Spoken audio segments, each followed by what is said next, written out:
दोस्तों, रमजान का मुबारक महीना शुरू हो चुका है और साथ ही इसी महीने की 14 तारीख को हिंदुओं का एक बड़ा त्योहार होली भी है। इसी दिन यानी कि 14 तारीख को ही रमजान मुबारक का जुमा भी है।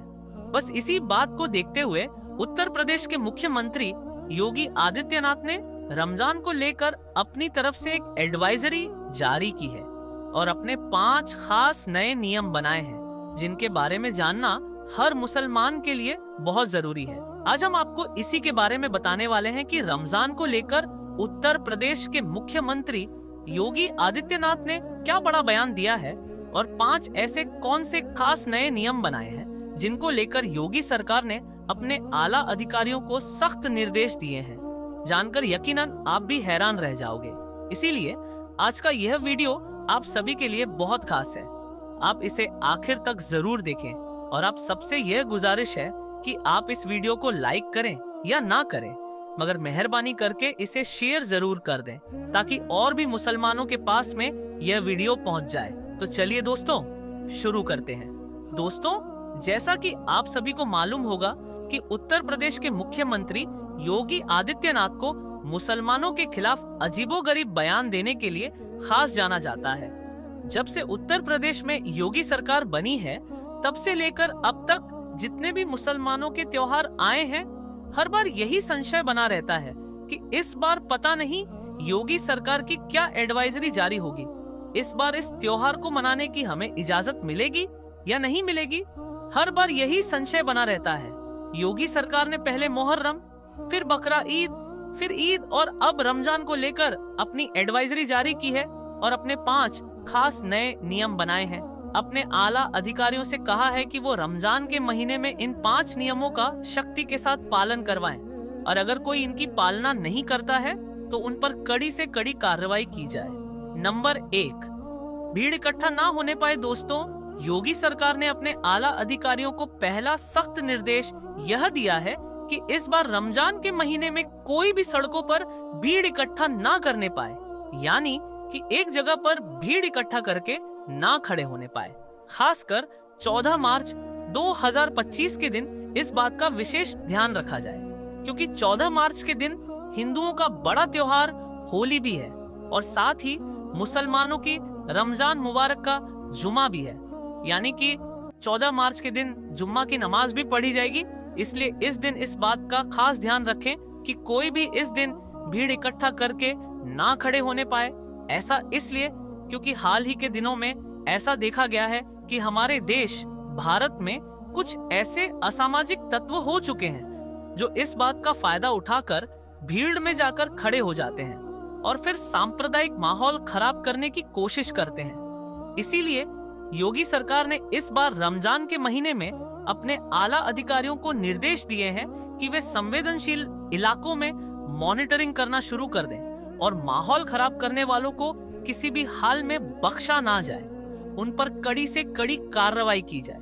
हम आपको बता दें कि योगी सरकार का यह फरमान सुनकर पुलिस जगह जगह पर सतर्क हो चुकी है, यानी कि हमारे देश भारत में होली का त्योहार और रमजान शरीफ का जुमा शांति और भाईचारे के साथ मने, इसलिए पुलिस अब से ही अलर्ट हो चुकी है और संवेदनशील एवं अति संवेदनशील इलाकों में मॉनिटरिंग करनी भी शुरू कर दी है, क्योंकि इसके लिए योगी सरकार ने अपने आला अधिकारियों को सख्त निर्देश दिए हैं और कहा है कि वह इस बार रमजान के महीने में इस बात का शक्ति के साथ पालन करवाने की कोशिश करें। नंबर 2, लाउड स्पीकर की आवाज धीमी रखी जाए। दोस्तों, जैसा कि आप सभी को मालूम है, रमजान का महीना शुरू हो चुका है और इस महीने में सुबह शहरी के वक्त बार बार मस्जिदों से आवाज लगाई जाती है, फिर एजान होती है और फिर नमाज होती है। इसी तरह से फिर शाम को इफ्तारी के वक्त सायरन बजते हैं और मस्जिदों से रोजा खोलने की आवाज लगाई जाती है। बस इसी बात को देखते हुए इस बार योगी सरकार ने एक एडवाइजरी जारी की है, जिसमें अपने आला अधिकारियों को सख्त निर्देश दिए हैं कि जितनी भी मस्जिदों के ऊपर लाउड स्पीकर लगे हुए हैं, उनकी आवाज को धीमा रखा जाए, यानी कि किसी भी मस्जिद से लाउड स्पीकर में जोर जोर से ना बोला जाए और खास तौर से सुबह शहरी के वक्त बेवजह शोर शराबा ना किया जाए।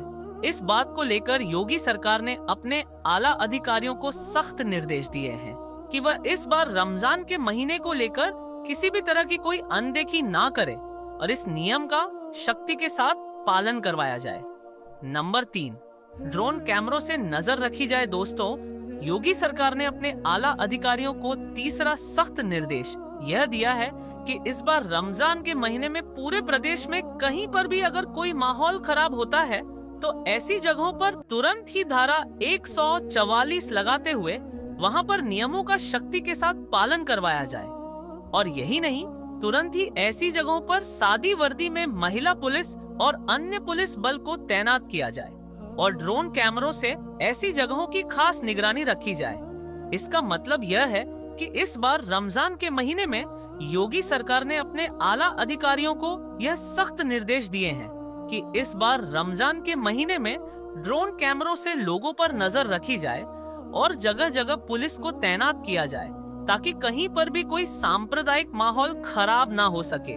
इसके साथ ही जगह जगह पर गाड़ियों और बाइकों की चेकिंग भी की जाए और अगर कोई पुलिस की कार्रवाई में दखल अंदाजी करने की कोशिश करता है तो उस पर तुरंत ही कड़ी से कड़ी कार्रवाई की जाए। इसके अलावा योगी सरकार ने अपने बयान में यह भी कहा है कि इस बार रमजान के महीने में कोई भी मुसलमान मस्जिद के बाहर यानी कि सड़क पर खड़े होकर नमाज ना पढ़ने पाए, यानी कि सिर्फ मस्जिद के अंदर ही नमाज पढ़ी जाए।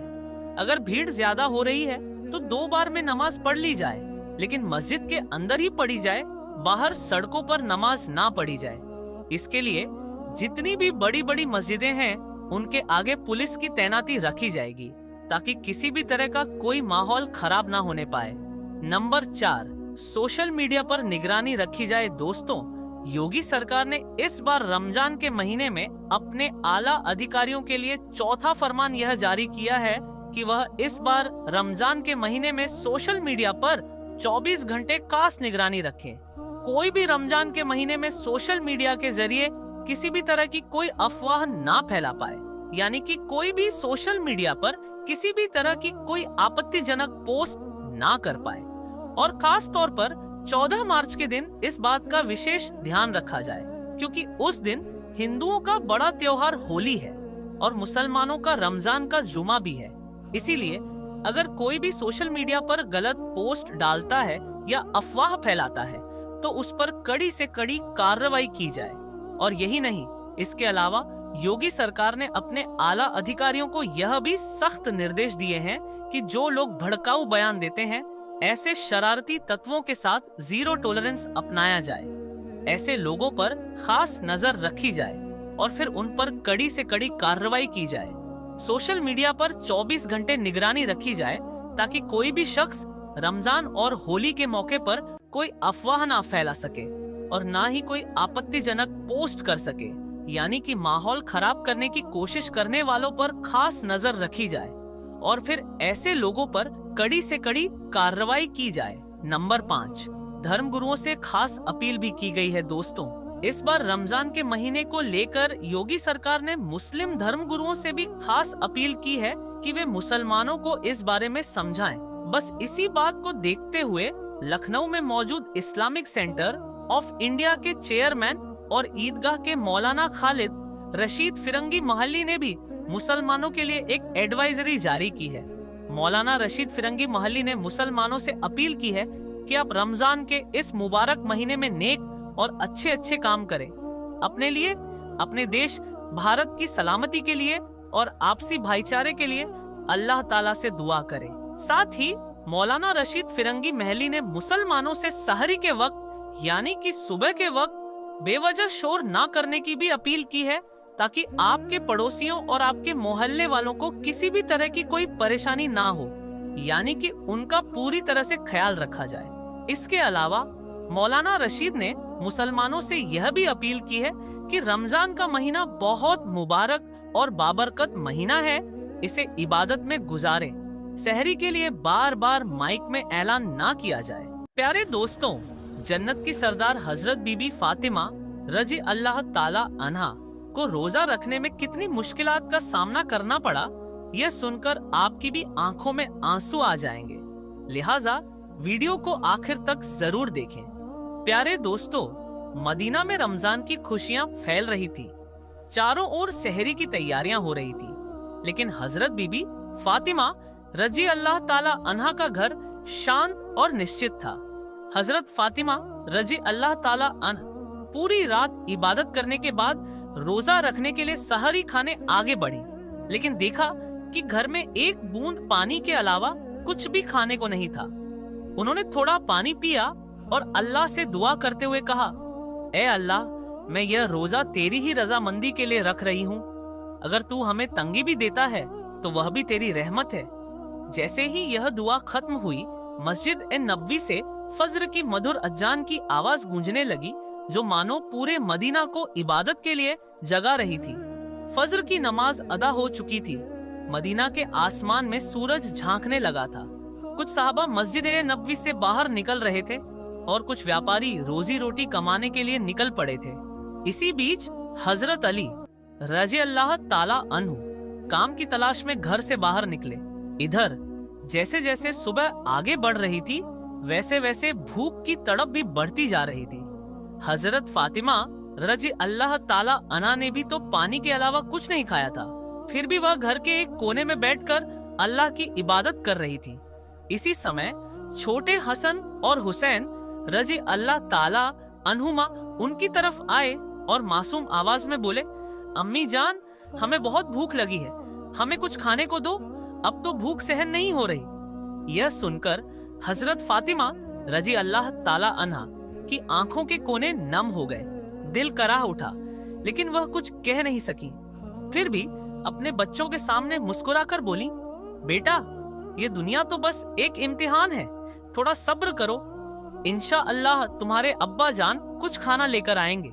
यह सुनकर छोटे हसन और हुसैन रजी अल्लाह ताला अनुमा खुश होकर वहां से चले गए, लेकिन बेचैनी से इफ्तार का इंतजार करने। हजरत फातिमा रजी अल्लाह ताला अन्हा को भी बहुत तेज भूख लग रही थी, सिर हल्का झंझना रहा था। तब उन्होंने अल्लाह से दुआ की, ए अल्लाह, तू ही हमारा रिस्क देने वाला है। ए अल्लाह, हमें रिस्क अता फरमा, हमारे बच्चों को तकलीफ सहने की ताकत दे। ए अल्लाह, हमारे ईमान को मजबूत रख। इस कठिन परीक्षा के बावजूद उनके दिल में ना कोई शिकायत थी, ना कोई मायूसी, बस सब्र और अल्लाह पर भरोसा था। इधर हजरत अली रजी अल्लाह ताला अन्हु को अब तक कोई काम नहीं मिला था। सूरज धीरे धीरे आसमान के बीचों बीच पहुंच चुका था। चिलचिलाती धूप और गर्मी की तपिश मदीना की जमीन को जला रही थी। लेकिन जैसे ही हजरत अली रजी अल्लाह ताला अन्हु को अपने घर की याद आई, उनकी आंखों में आंसू आ गए। आखिरकार वह एक सहाबी के घर गए और सलाम करके बोले, भाई, हमारे घर में खाने को कुछ भी नहीं है, क्या आप मुझे कोई काम दे सकते हैं? तब उस सहाबी ने अफसोस जताते हुए कहा, या अली, अल्लाह की कसम, अगर मेरे पास कुछ होता तो मैं जरूर तुम्हारे लिए रखता, लेकिन मेरे घर में भी कई दिनों से चूल्हा नहीं जला, मैं भी भूखा हूँ। यह सुनकर हजरत अली रजी अल्लाह ताला अन्हु उदास हो गए। फिर उन्होंने सहाबी को तसल्ली देते हुए कहा, निश्चित रूप से अल्लाह कोई ना कोई रास्ता बनाएगा। इसके बाद वह फिर से काम की तलाश में निकल पड़े। कुछ दूर जाने के बाद उनके दिल में ख्याल आया कि शहर के किनारे एक अमीर व्यापारी रहता है, अगर मैं उसके पास जाऊं तो शायद कोई काम मिल जाए। यह सोचकर वह उस अमीर व्यापारी के घर की ओर बढ़ने लगे। हजरत फातिमा रजी अल्लाह ताला अन्हा घर लौटने का इंतजार कर रही थी। उनकी आंखें करुणा से भरी हुई थी। ठीक उसी वक्त छोटे हसन और हुसैन रजी अल्लाह ताला अन्हुमा भूख की तड़प सहन ना कर सके और धीरे धीरे अपनी माँ के पास आकर मासूम आवाज में फुसफुसाए, अम्मी जान, अब्बा जान कब घर आएंगे? यह सुनकर हजरत फातिमा रजी अल्लाह ताला अन्हा का दिल दर्द से भर उठा। उनकी आंखों में आंसू चमकने लगे, लेकिन फिर भी उन्होंने अपने बच्चों को दिलासा देते हुए कहा, बेटा, थोड़ा सब्र करो, यकीनन अल्लाह हमारी मदद करेगा। इधर हजरत अली रजी अल्लाह ताला अन्हु उस अमीर व्यापारी के घर पहुंचे और सलाम करके बोले, भाई, क्या आपके पास कोई काम है? मैं काम करना चाहता हूँ। वह अमीर व्यापारी कुछ देर चुप रहा, फिर बोला, हाँ, मेरे खजूर के बाग में कुछ काम है, तुम वहाँ कुछ घंटे काम कर सकते हो, लेकिन मेरी एक शर्त है, मैं तुम्हें मजदूरी के बदले पैसे नहीं दे सकता, लेकिन मैं तुम्हें कुछ खजूर दे सकता हूँ। हजरत अली रजी अल्लाह ताला अन्हु को अपने घर की भूख और मुश्किलों का ख्याल आया, जिससे उनका दिल कांप उठा और आंखों में आंसू आ गए। उन्होंने तुरंत इस काम को करने के लिए हामी भर दी